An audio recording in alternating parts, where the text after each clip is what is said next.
Hello.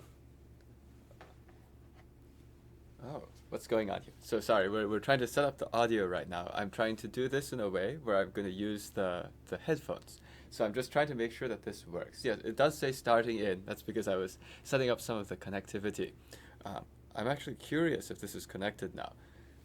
So I think people are saying it started. As you can see, I'm now trying to use my phone to run the audio through these Bluetooth headphones. Could I double check the? Oh, it takes you to the Ask Math Everything stream. So we're gonna take a little bit of a little moment to try to connect everyone into this. So when in the channel found it there? One moment, please. Works now, says somebody. Actually, Anthony, I see you. I actually can see you right now in the camera. Could you please unmute and just like say hello? I want to see if this method works. Oh my gosh, it works. So I now have yes, okay, this works. So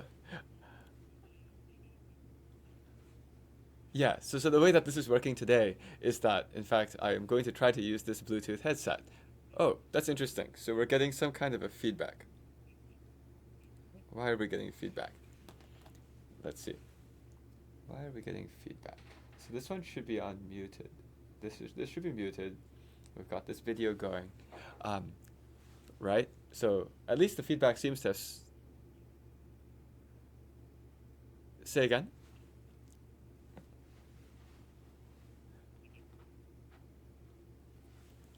Aha. Oh yes, yes, yes. So please, everybody except for me, please mute your mic unless it's time to talk. Great. Okay, so that does seem to work. And I'll tell you what I've been doing to try to problem solve this is that for whatever reason, the Bluetooth headphones which I got, when I tried to connect them to the computer every so often disconnected them. We'll see how well this works. If this doesn't work that well, we'll switch back to what we were doing last time. But I've been trying to make it so that at least if people are answering questions, then it's not immediately feeding into the microphone. Okay, so in that case, I think we have everybody here. As usual, if you are comfortable doing so, feel free to unmute your microphone. Sorry, no, that's the wrong thing. Feel free to open your video if you feel comfortable doing so, and then I'll be able to go in a way that hopefully I can see everyone is following. Maybe I'll put both in just in case. Okay, great. Now, today I wanted to talk about something that we can use the regularity lemma for. So last time, take this out. Sounds weird. So last time we used the regularity lemma. Last time we proved the regularity lemma, which shows us that somehow in every graph we actually can find objects that look something like this.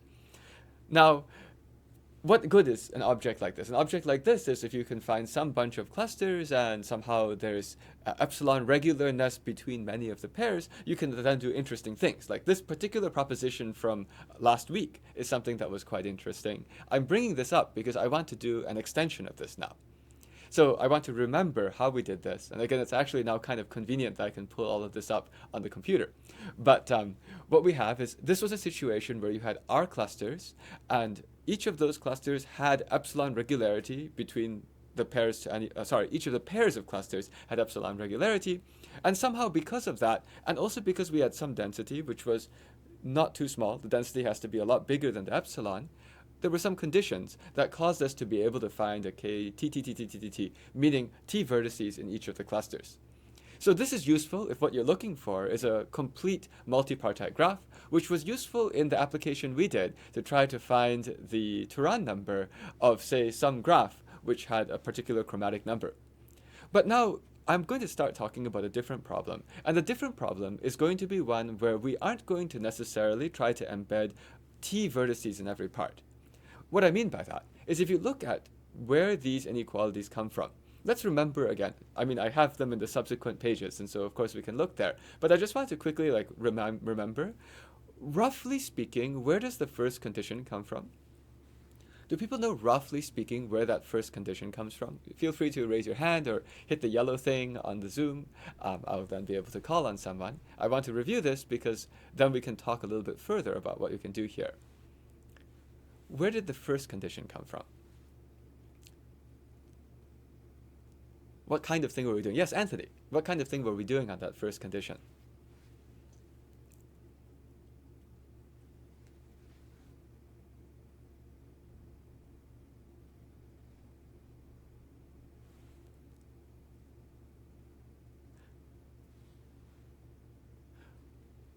Okay, I have just realized something.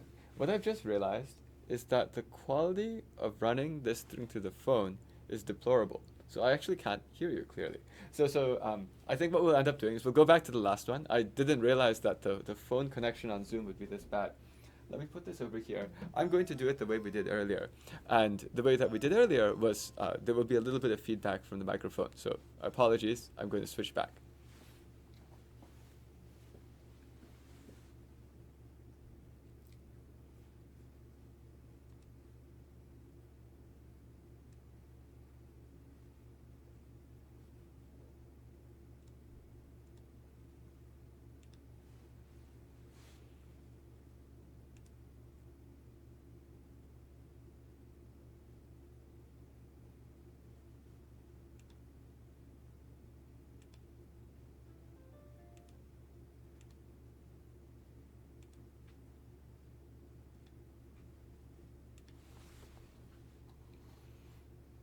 All right. So at this point, I'm back in with the computer audio. I hope that this works.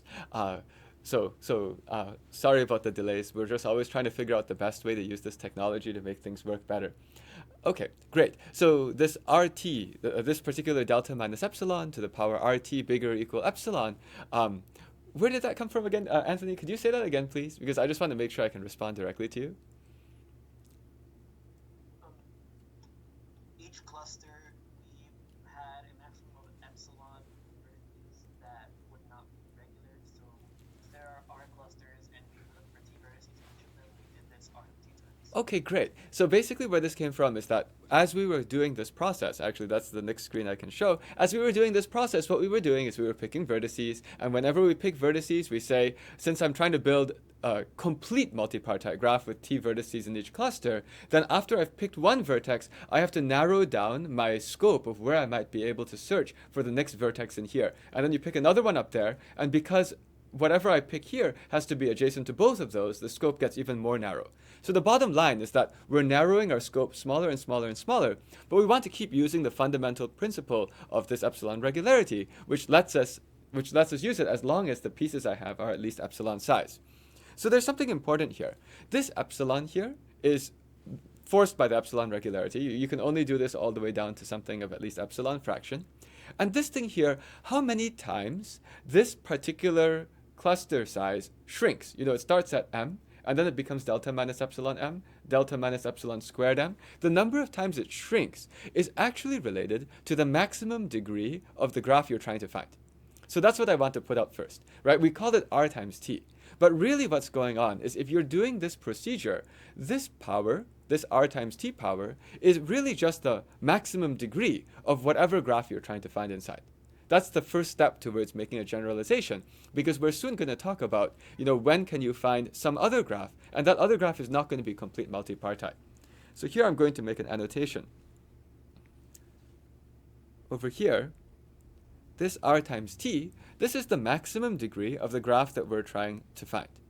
So this r times t that we're seeing is, I can put in for that number the maximum degree of the graph I'm trying to find. Maximum degree of the graph you're finding.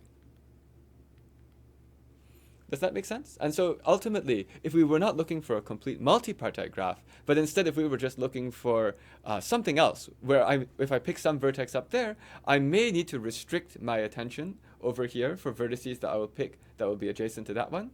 But it may be that, for example, if I'm not looking for a complete multipartite graph, I might have a vertex up there and another vertex over there, and these two might not need to both hit the same neighborhood over here. Okay?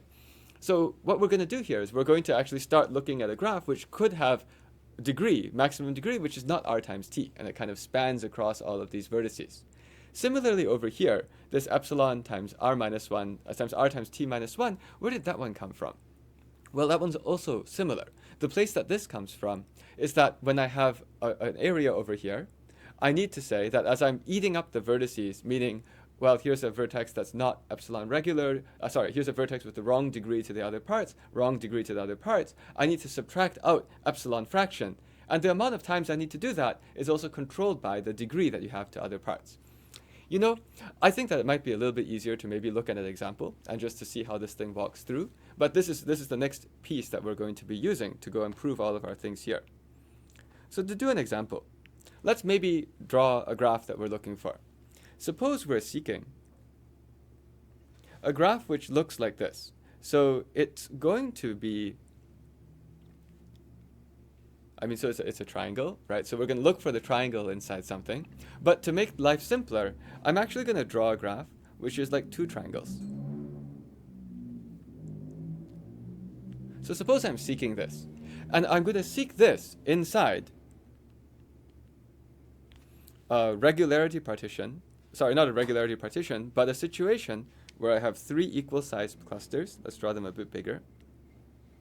Three equal sized clusters. And each cluster has size m vertices. I'm also going to put down some conditions. So I'm going to seek this inside there. And let's just suppose that all of the pairs are epsilon regular.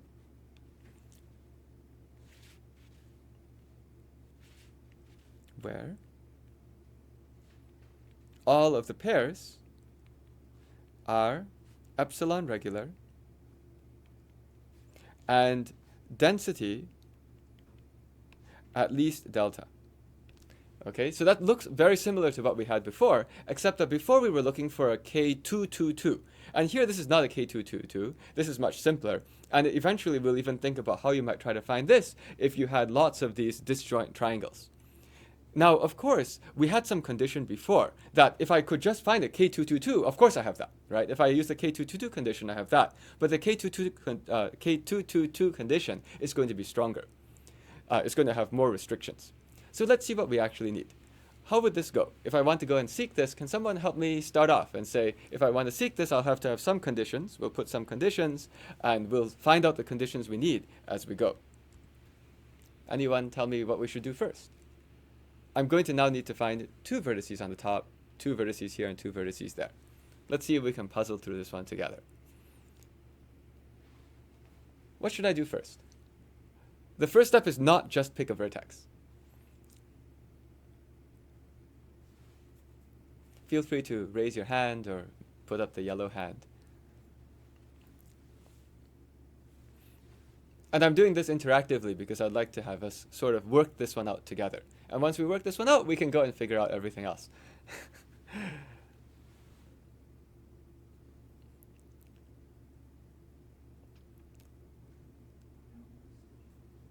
Don't worry if the answer is not optimal. I'm just looking for something to start with.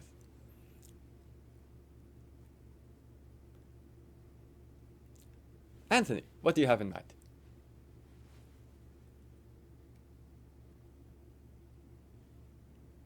Alright, well, just to be clear, does these two triangles have to be a subgraph, or can it just be, so have to be an induced subgraph? Does the two triangles have to be an induced subgraph? No, the two triangles are just a subgraph. So the point was before I was looking for a K222, and that was obviously both induced and as a subgraph, no difference. Here we're just looking for this object where I'm looking for one of the, each of the triangles needs to have a vertex in each of the parts. Philip also had an idea or a question. What did you want to say?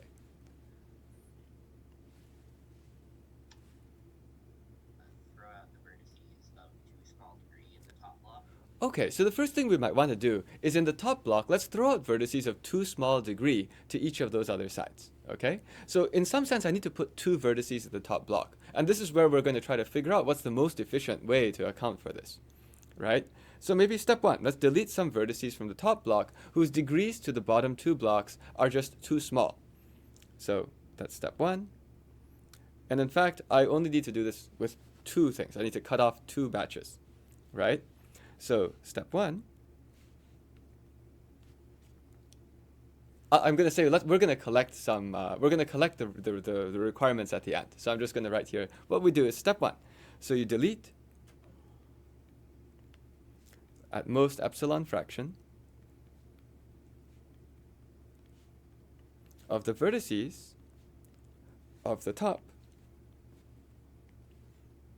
Maybe we should give some name to the top. Let's call it V1. That's V1, this is V2, this is V3.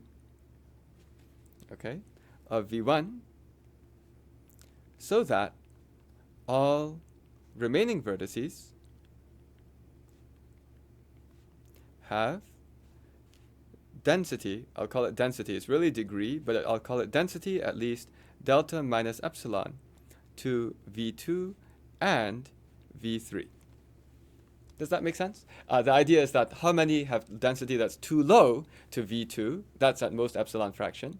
How many vertices have density less than delta minus epsilon to v3, that's at most epsilon fraction. Do it twice. Okay, so I deleted those. Now what should I do? I need to pick two vertices. So I guess, actually here's a question. What should I do? I guess the first one I'll answer is myself. I'll say, just pick a vertex. That's okay. And that first vertex, maybe we'll call it A. I'll say the A vertex, we'll just put it somewhere here. And that's step 2. Pick any vertex for A. Any remaining vertex of v1 for A. Okay? I just realized I shouldn't have said the word delete. Last time whenever we did this proof, we called it ignore. So I'm going to say delete. It's not delete. You're not deleting that many fraction. You're ignoring. You're not going to pick anything from there. Ignore it most that. So you pick anything in there for A. Okay, now what should you do next? Anyone have a suggestion?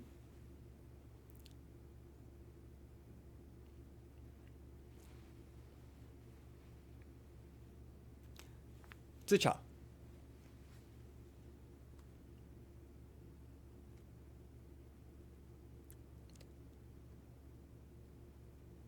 Zichao, your microphone is muted. Sorry, I forgot to unmute. Yeah, I forgot to unmute. You only care about the neighborhood of the vertex you picked is like step 2. And then, because V1, V2, and V3 are, well, ideally sprint to something, you need to do the same thing step 1 again. Right. So basically, the situation is that now these two vertices we're putting there don't interact. And actually, thank you. You're right. Somebody said at most 2 epsilon. There's a 2 here. You did it at most 2 epsilon fraction because you do it twice.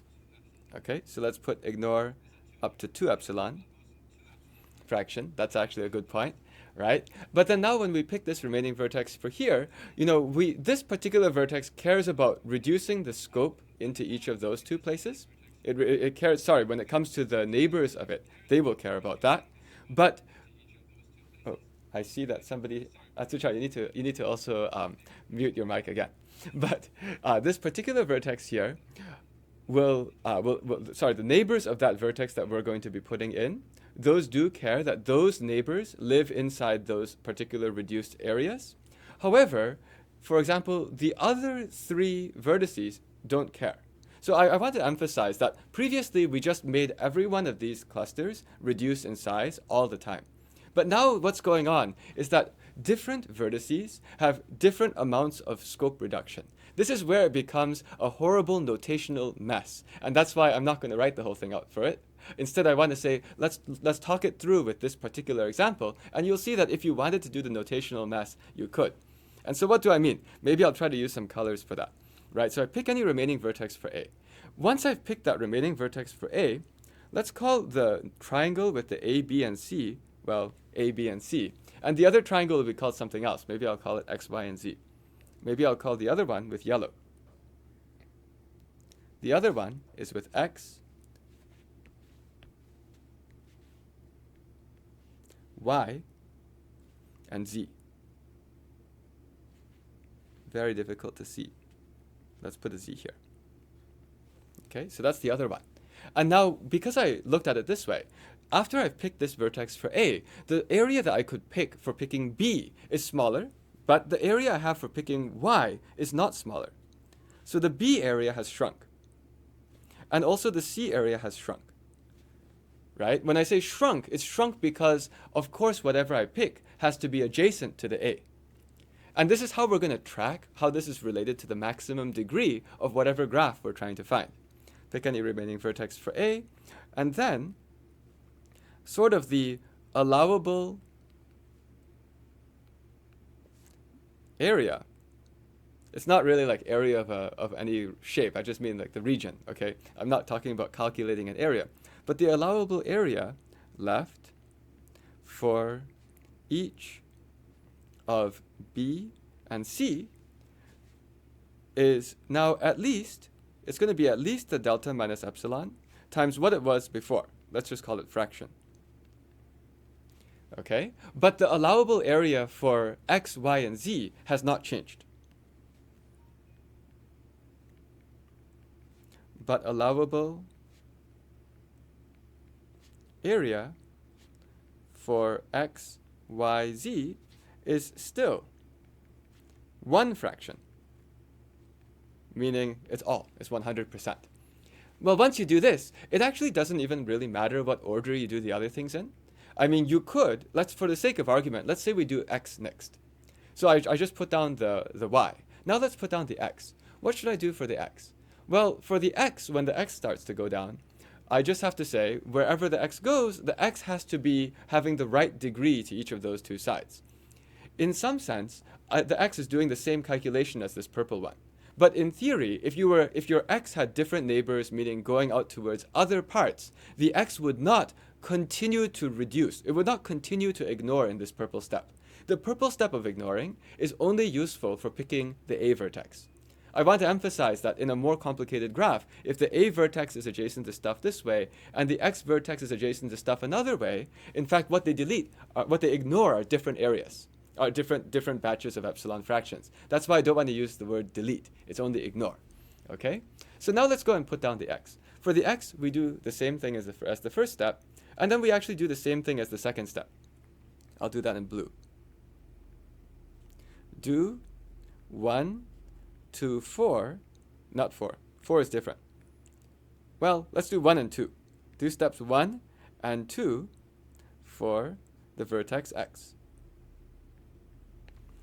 Now, when I do that for the vertex X, what will happen is that the X will lose some opportunities for where it could be, but the good news is that's completely independent of the purple one. Okay? So this is independent of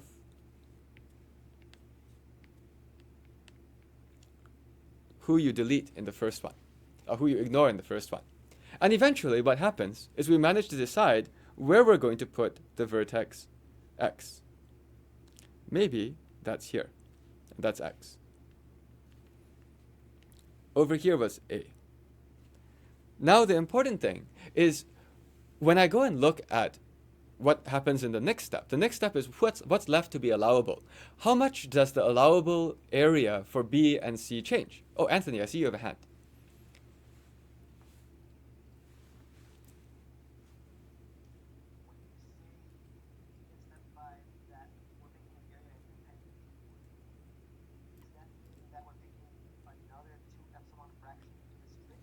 Thanks for asking. You were asking, when I do this, do I cut off another 2 epsilon fraction? No. My point of saying the word independent is that when I'm trying to pick the location for the A, when I pick the location for the A, I need to ignore 2 epsilon fraction of the V1.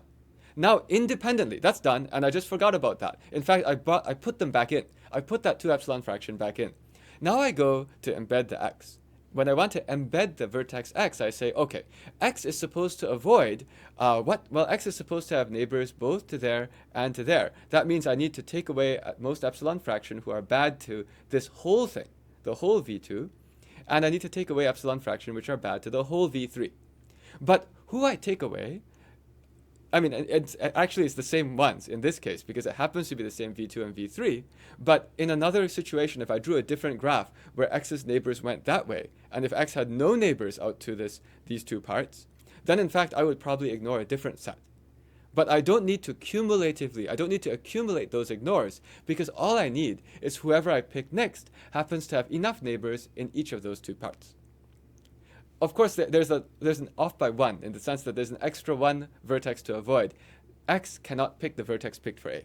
So we'll start to accumulate those vertices in terms of how many vertices have we picked so far in this cluster. That's actually going to be part of the factor. Okay? So that's why I'm writing the word independent. And in this particular example, it just happens to look nice. But in a more complicated example, you are ignoring different sets of vertices. Okay, the next step then is that I need to go and see what happens to the allowable areas left. After I've decided where x goes, the allowable areas for B and C do not change. And that's because B and C have no need to do anything with x. They are not adjacent. On the other hand, what happens to the allowable areas for y and z? What I want to emphasize is the allowable areas for y and z maybe look something like this. They can overlap, or they cannot overlap, but they are certain subsets of these v2 and v3 who have size at least delta minus epsilon fraction. Does that make sense? It's like, I wanted to emphasize, they could be in different places. But that's okay, because these are where we intend to put different vertices anyway. This is where we intend to put the vertex y somewhere. This is where we intend to put the vertex z somewhere. And this is where we intended to put the vertex b somewhere. And the other one is where I intended to put the vertex c somewhere. And let me just write down exactly what happened. We have that the allowable area left for B and C, no change. No change to area for B and C, but reduce for Y and Z. Okay, so as we keep doing this, I mean, we can actually do this all the way through. So as we do this, we're going to do this another time, right? So now we have already found those two vertices. Now we need to find these two, these B and these C, and the Y and the Z. I could start by just trying to find the B. How might I decide to put the B down? Well, I cannot just go and say grab anything for the B, because if I was unlucky and grabbed something for the B, which has no neighbors in C, in the area for C, I will not get my triangle. Right? It's important that I'm able to get A adjacent to B adjacent to C. At this point, if I pick any vertex in this B region, it's guaranteed to be adjacent to A. Anything in the C region, guaranteed to be adjacent to A, but the B region, C region, not guaranteed to be adjacent to each other. And so what I need to do is I need to say, ignore. As I go and decide what I want to put down for the B, I need to ignore epsilon fraction of the whole M, which might have degree too small into this part with the C. We will at the end chase all of these inequalities, and you'll see that we got the same inequalities that we had before that I was alluding to with maximum degrees instead. Okay? So let's see. How does this exactly work? Well, I guess I have to go to another screen. Unfortunately, that'll make this screen not visible, but I'll have to flip back and forth. Okay? This is one thing where I like those big classrooms with like the 6 boards. I'm a big fan of being able to see everything all the way through. But anyway, we'll keep going. So the next step is that we delete some stuff. And we're going to delete out some tiny fraction. Maybe I call this step 7.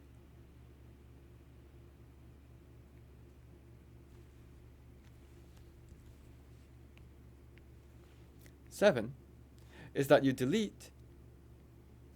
Here I'm going to be very specific about how many vertices, because one time when I was teaching this before, people got a little bit confused about what I mean by fraction. Is it a fraction of a fraction? No, it's at most epsilon m vertices. I don't want to use the word delete. Sorry, guys. Ignore. Ignore up to this many vertices of V2. Just go flipping back so you can see what we're pointing at. We ignored at most epsilon fraction of the whole M, and that's how many of those vertices had the wrong degree to this restricted area for C. Okay? Because that's how I'm going to choose where to put the B. Ignore up to this many who have, I'll call it density less than delta minus epsilon to the restricted area left for C.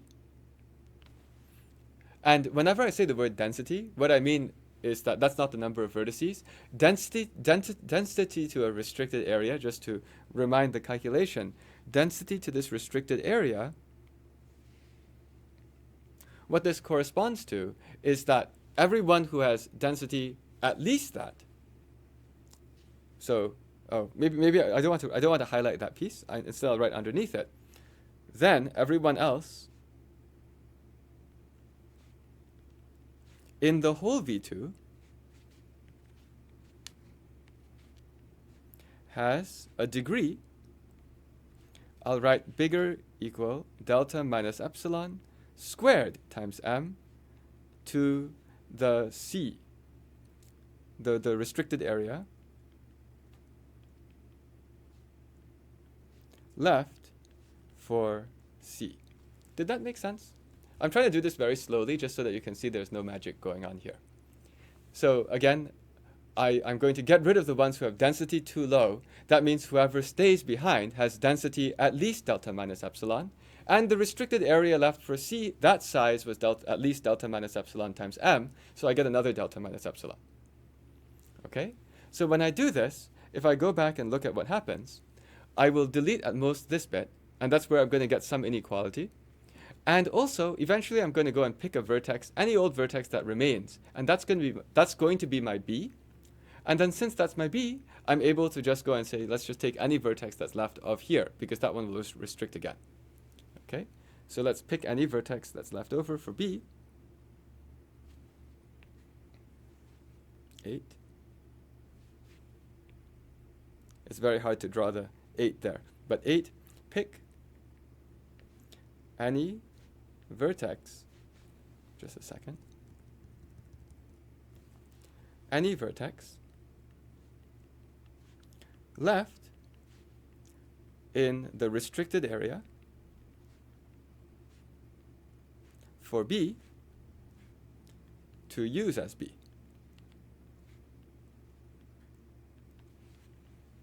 Right, so once I use that one as B, then I have to go and restrict down. The restrictions that I make after doing that, I'm not going to change what I've done. I'm not going to change the restricted areas for Y or for Z, but I'll reduce the restricted area for C again. That's what's going on here. So when you do this, the restricted area for C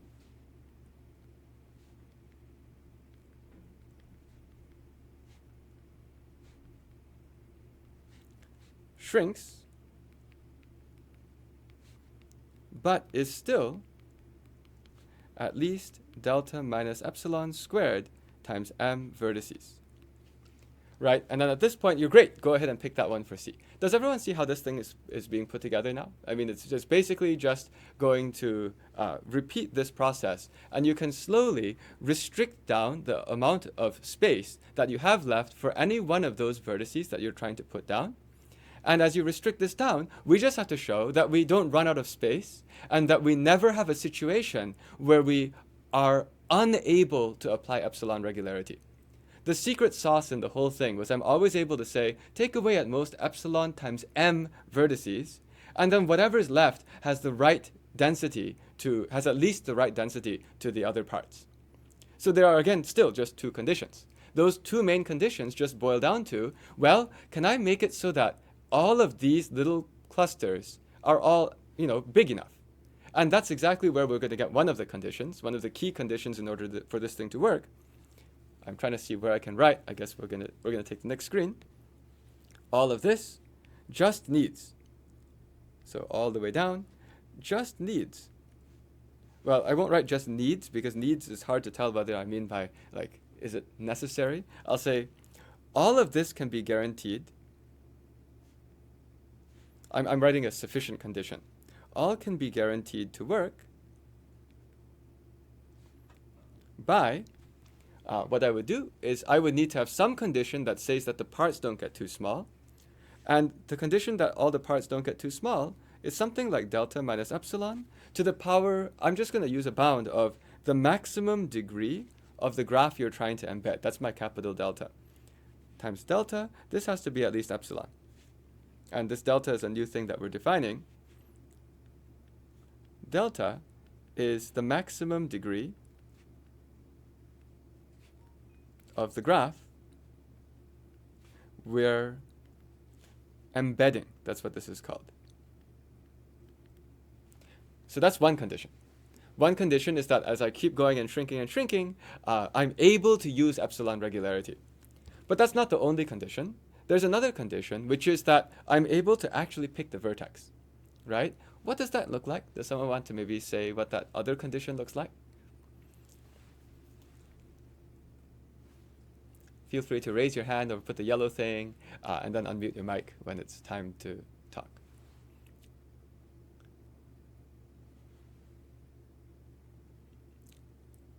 I'll go back to the picture. That's easier to look at. So in this picture, I shrank all of these things down. The first condition makes sure that I'm never going to have a problem of applying the epsilon regularity. And then there's a second condition, which is called I need to be able to pick vertices. What does that one look like? We can have a fairly ugly inequality first, and then we'll go and write something else that implies that.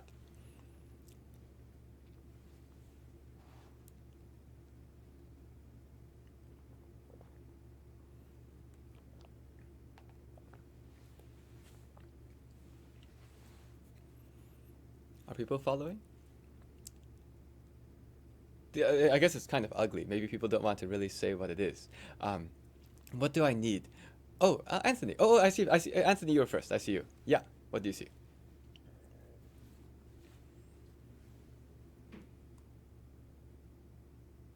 Well, we have to make sure that we have immediately less than n vertices in each cluster. So since we delete, do we have to ignore delta minus epsilon 3 times each cluster? And have that bigger than m? Okay, so I'm hearing something, a comparison with M. Yeah, are we implicitly requiring that A and X are in the same class? Thanks for that question. In fact, for this particular thing, I am. I actually am trying to find something here which is going to help me embed a graph where I'm going to already prescribe in advance which of those clusters each part is in.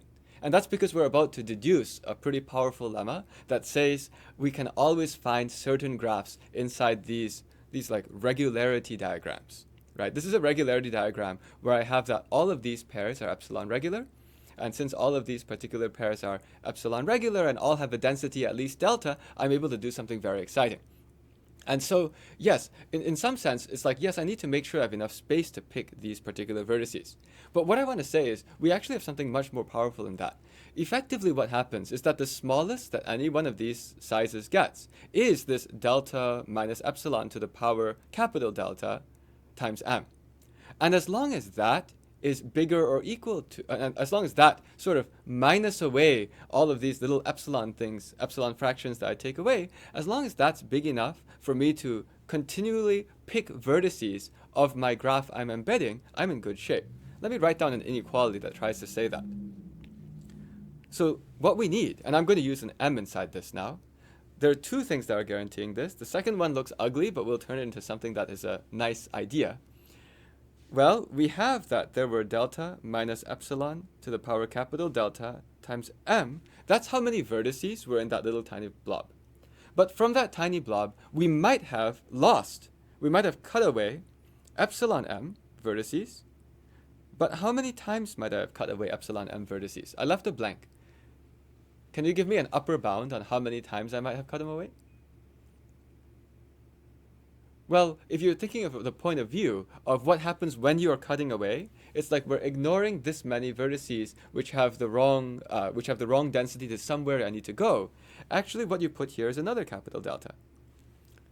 So right now, what I've just written down is a lower bound, meaning I will always have at least this many vertices left in this very restricted piece, right? So I start with this delta minus epsilon to the capital delta times m vertices, then I ignore away up to capital delta times epsilon m, because as I'm throwing in one vertex, that one vertex might declare I need to have the right degree to each of these capital delta places, okay?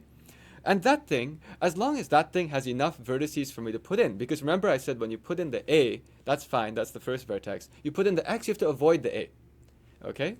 So when you put all of this together, this has to be at least the number, and this is why maybe people didn't give me an answer because I didn't give you a letter to represent this yet. The number of vertices to embed per part. That one I didn't give a constant. I didn't give a letter to denote this. But I'm showing you that this is something kind of interesting. All I need to have is that there's some condition between my delta and my epsilon, which are defined by this maximum degree. And the way you should think about this is that in the next class, we're going to use this lemma.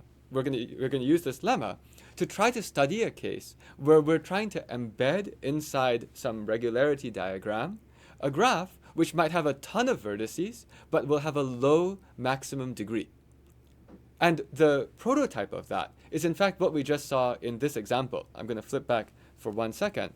In this example, I was trying to embed 2 triangles. But what if I was trying to embed not 2 triangles, but I was trying to embed like 50,000 disjoint triangles? 50,000 like vertex disjoint triangles. If I wanted to put 50,000 vertex disjoint triangles into this picture, actually, I can do that fairly efficiently. 50,000 vertex disjoint triangles, my capital delta is 2. Does that make sense? That's why I did this example with 2 of them. Put 50,000 of these down, and you can actually still get away with a capital delta of 2. If the capital delta is 2, your condition between this little delta and little epsilon is not that crazy. It's like you're going to put 50,000 triangles down, but your restriction between delta epsilon doesn't care. So I'm going to write that down.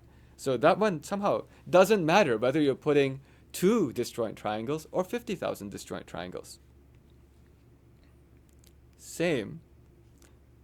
I'll write same epsilon less than delta dependence, because that's actually what this is controlling.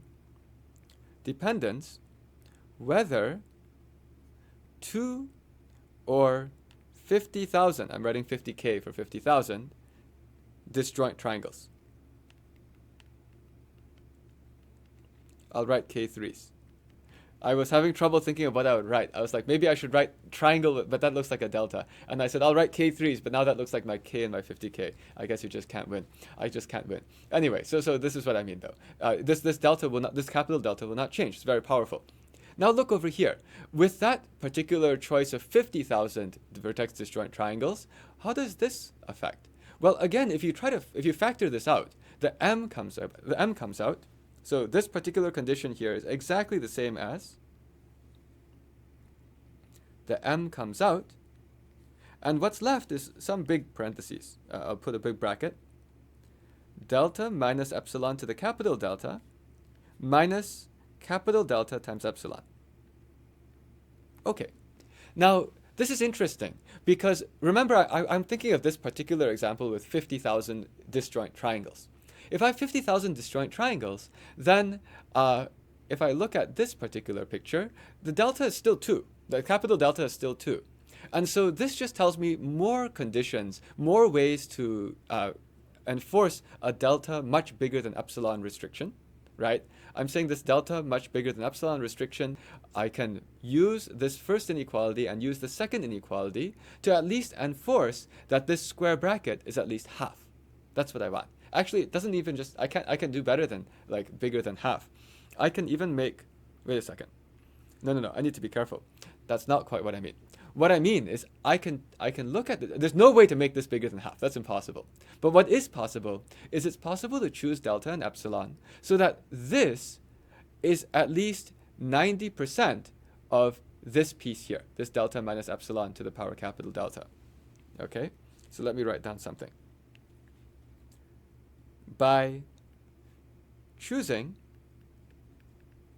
appropriately epsilon much smaller than delta, so you choose some relationship between them. Maybe the relationship is whatever delta is, epsilon is delta to the 50,000. I'm just giving an example, although you don't need that crazy because the capital delta is only 2. By choosing the epsilon much less than delta, you can make that this square bracket part is at least, let's say, 90%, 0.9. This is the biggest number we see in a graduate math class, 9. Okay, 0.9 times delta minus epsilon to the power capital delta times m. Oh wait, I'm actually going to simplify that more. Okay, so I'm not only happy with this. I'm going to say, but by making sure that that relationship between epsilon and delta has epsilon really small compared to delta, not only that, I'm going to do a strike through, but, well, yeah, I'm going to do a strike through. Well, no, I won't. I'll just write bigger equal. Something more exciting. I'll write 0.9 times delta, little delta to the big delta, times m. Maybe I should write a strike through because those inequalities don't follow from each other.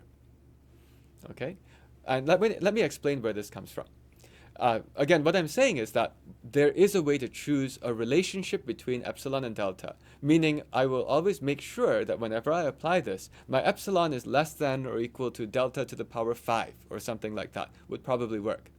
And if I do that, I will be able to have the square bracket be at least 0.9 times the little delta to the power, the big delta, which is this maximum degree I'm trying to find, maximum degree of the thing I'm trying to find, times m, the size of the cluster. And I hope that's maybe visible why that's true. It's because when epsilon is really small compared to delta anyway, now I'm in the way. Oops, I'm always in the way. Okay, now I need like a yardstick. But anyway, way over here, when epsilon is very small compared to delta, this delta minus epsilon, that's basically delta, right? And then now I have a little delta to a big delta. But the thing I'm subtracting, if epsilon is small enough, I'm not subtracting much compared to what I had before, because the delta is the little delta is much bigger than the little epsilon. Does this sort of make sense how I got to this point? I'm trying to say that if I had my big delta given to me, it is 2 in this example. If it's given to me, then I can decide that whenever I apply this result, I will apply it where my epsilon is like little delta to the 50. And whenever I do that, I will be able to know that the first condition is automatically satisfied, and that the second condition, the left-hand side, is actually always already bigger equal, but 0.9 times little delta to this capital delta times the number of vertices in my cluster. Why is that exciting? That's exciting because this could be a lot more than 50,000. You see, in the Semiredi regularity lemma, which is what we're going to apply this piece, we're going to apply this piece in the Semiredi regularity lemma next time. What's this little m anyway? This little m is actually of linear size compared to the number of vertices in my entire graph. So in the Semiredi regularity lemma, the whole point was that we're going to start with n vertices, and from those n vertices, we'll have little clusters of size little m. But those little clusters of size little m are all of size at least your n vertices over some big m, but that's a constant. And so what we're finding out here is by just having the right delta epsilon relationship, you would actually be able to find something huge. And this hugeness is sort of as huge as you could hope for. What's the significance of the little delta to the capital delta? Well, the significance of that is, if we look at these pieces, if you had a random graph anyway, if you actually had that this was some kind of a random graph, where each of the densities was actually exactly little delta, well, you couldn't hope for much more. Because as you start picking your vertices, the amount of space you have left to focus your neighbors is actually shrinking all the way down. So we're finding basically something that behaves almost best possible when compared to random graphs. And it lets you embed inside a structure like this. You get to embed things which could potentially be size linear fractions, like constant fractions of these entire clusters of size m. So the utility of this will become clear when we have an application next time. But I wanted to show this particular embedding lemma just to show that, in the previous thing we did, we were sort of shrinking everything down at the same time. We had some r times t. But if you're embedding something that's sparse, that sparse thing is allowed to have a ton of vertices. It could actually have vertices that eat up a constant fraction of the sizes of all of the vertices I have here. So that's the main point. Okay. That brings it officially to the end of this class. Now I understand that the best way to ask if there are any questions is to also leave the broadcast open so I can draw stuff if people have questions. Do any people have questions about what we saw today? And of course, if you're watching from the internet, I apologize. I cannot answer your questions, but this class is directed at Carnegie Mellon students. Anyway, if you have any questions, feel free to hit the yellow button or raise your hand physically and wave. I have the luxury of being able to see everybody all on the screen in front.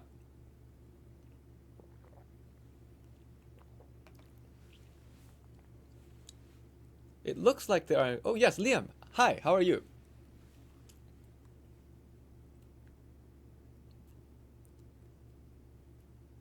Liam, is yes. So essentially, what we've been able to do is, since only one of our bounds requires m and it's linear, when we're doing the regularity lemma, since our big M is constant, and we just need to make n big enough to get those small m's big enough, that if we have that right delta epsilon already, we're completely fine, right? Yes. So basically, you're making this observation, which is that in the semi-ready regularity lemma, I will be able to force my little m to be huge. And so all I need to do is just to have made sure that I picked my delta and my epsilon appropriately when I start the semi-ready regularity lemma. And the semi-ready regularity lemma, you get to put the epsilon first. And there's always this delta also. The delta comes in terms of the context of what we're doing. In fact, I'll give you a preview. The delta we're going to use in what we're going to do next is going to be that the little delta is 1/2. And that will be fixed at 1/2, which is very nice. So it'll be somehow that what we're about to do in the next lecture, we will use a little lowercase delta, which is 1/2. And then that will let us pick an epsilon, which is just small enough to satisfy all of my little delta, little epsilon relationships, where there's going to be a capital delta floating around. But since my little delta is already 1/2, once I'm given my capital delta, I can then choose a little epsilon to make certain things happen. And as those things happen, I get both of these inequalities satisfied, and I can find like this enormous size object, where inside each of those clusters, I'm not just taking one vertex. I'm not just taking t vertices, where t was small. I'm actually taking a linear number of vertices, which is exciting. Other questions? Philip, did you have a hand up at some point? Oh, it was Tingwei. Tingwei. So in a weird sort of way, we're guaranteeing that any sufficiently large graph with enough density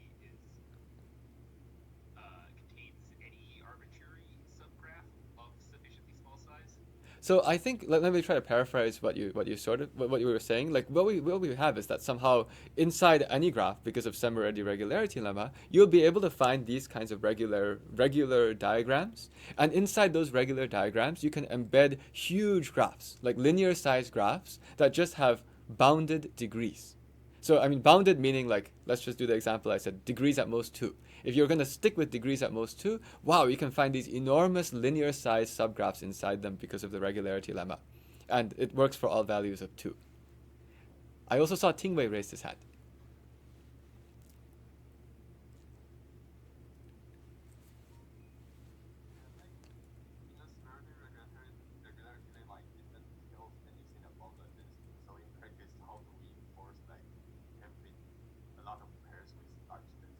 Ah, so the question is, in regularity lemma, we don't really have all pairs of large density, right? So one thing I want to say about this particular picture, I'm glad you asked that question. In this particular picture, I was trying to find triangles. But actually, if what I was trying to find was not triangles, but squares. So let me just draw another picture, okay? Suppose I was trying to find squares. Suppose I was trying to find 2 of these things. Now, if I'm trying to find them in a picture like this, I in fact do not need that every single pair is epsilon regular. I don't need that every pair is epsilon regular and density at least delta. For example, between these two I don't care. Right? Is that how you write I don't care? I'm not really sure. But anyway, these two I don't care. In the sense that it doesn't really matter between these 2 particular pairs what is the epsilon regularness, what is the density. Also, there's another pair I don't care. I also don't care this one. Oops.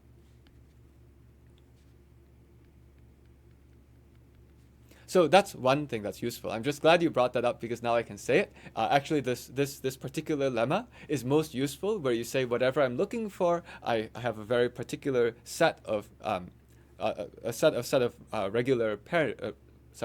of relations between pairs that tell me who's epsilon regular and density at least something. But you asked something else also, which is like, how can I really know there's something that big? All I want to say there is I don't want to give away the next lecture right now. So the next lecture takes a little while to build up some context, and so I'll say there is a way. It's very exciting, and it's one of the most interesting proofs that I had seen. It's fun. Stay tuned. Sichao raised his hand.